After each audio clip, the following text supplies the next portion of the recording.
Cup of English podcast for Paul and Lily.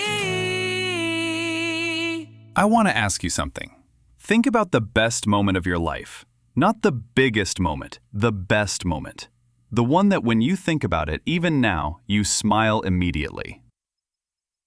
Welcome, everyone, to A Cup of English podcast.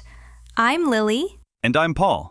And I asked Lily this question before we started recording, and she was silent for 30 seconds and then said, "When I found $20 in an old jacket."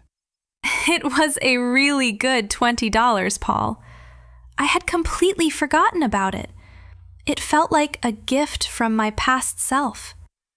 Your best moment involved a jacket and $20. One of my best moments. I have many. Today we are talking about how to describe your best moments in English, your happiest memories, your proudest achievements, your favorite days. Simple vocabulary, natural phrases, perfect for beginners. Let's go!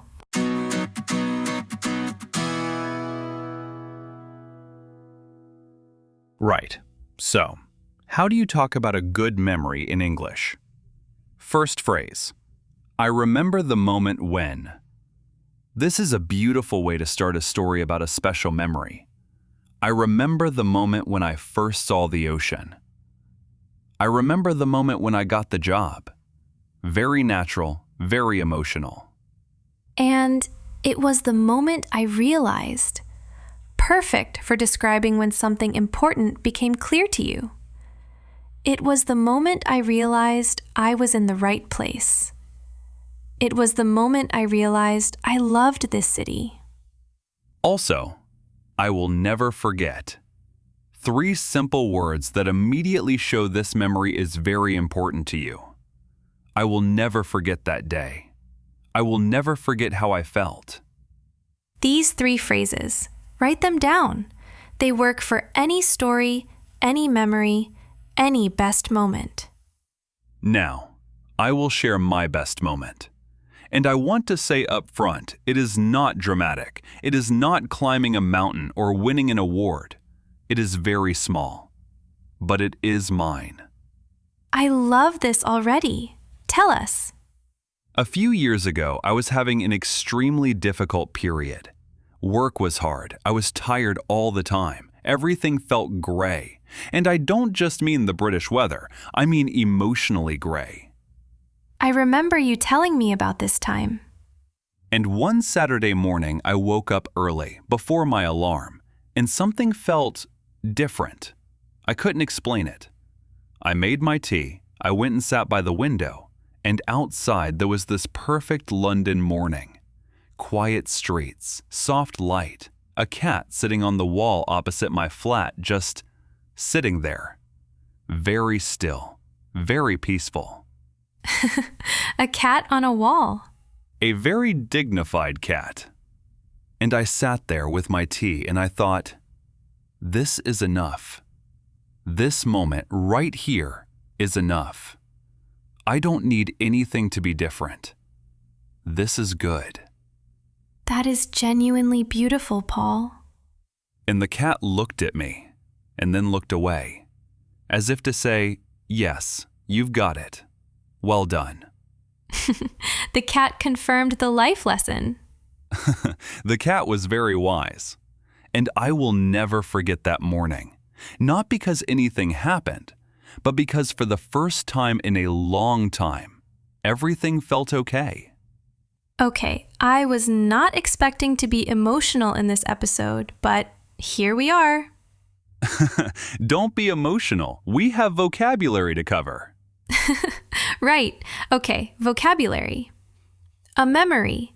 Something from the past that you remember. That is one of my favorite memories. To cherish. To love something deeply and keep it safe in your heart. I cherish that memory. Beautiful word. And overwhelming. When a feeling is so strong you can't control it. I felt an overwhelming sense of peace.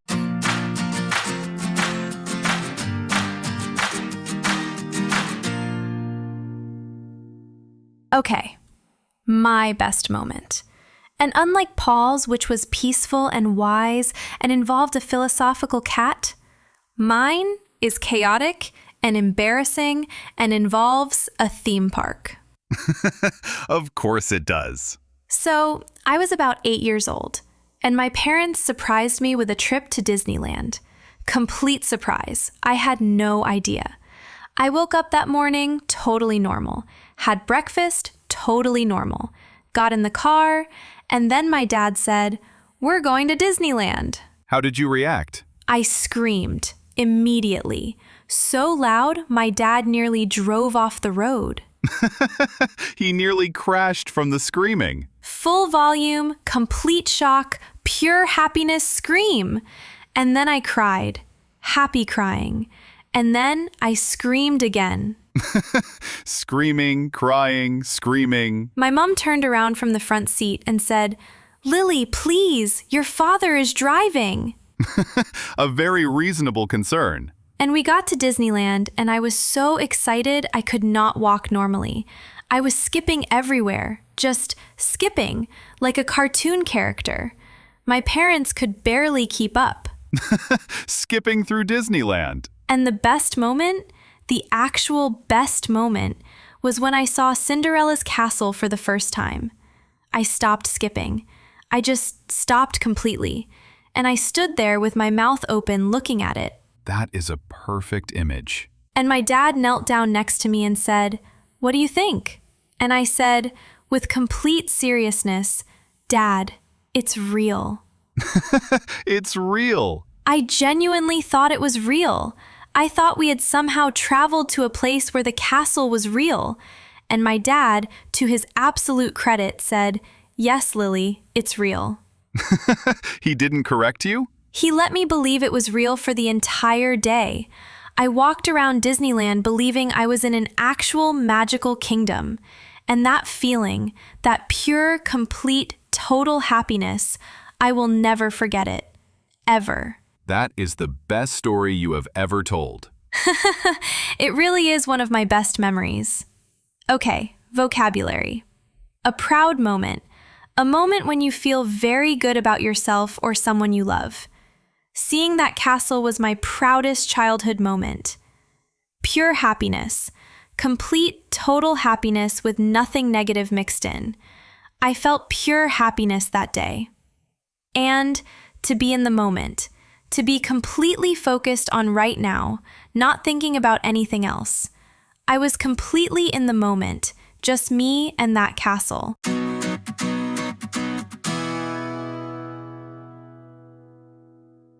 Right.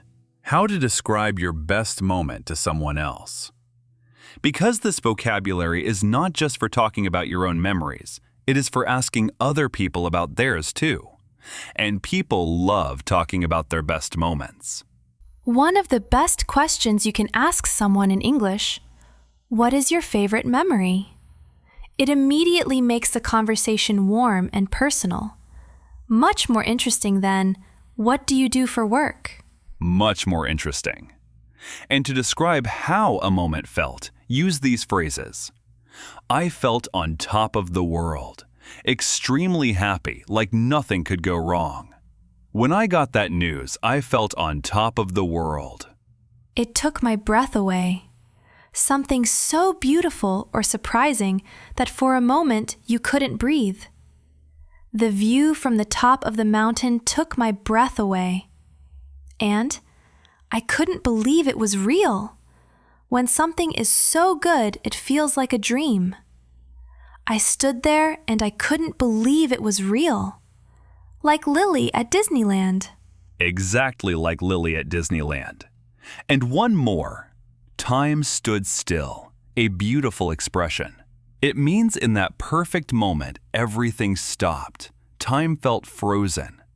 When I saw the castle, time stood still. Time stood still. That is such a perfect phrase for a best moment. Because that is exactly how it feels. Like the world pauses just for you. And these moments, the cat on the wall, the castle that was real, they don't have to be big. They don't have to be expensive or dramatic or impressive to anyone else. They just have to be yours. That is so true. The best moments are often the smallest ones. A perfect cup of tea by a window. A surprise trip. $20 in an old jacket. The $20 made the list. The $20 absolutely made the list.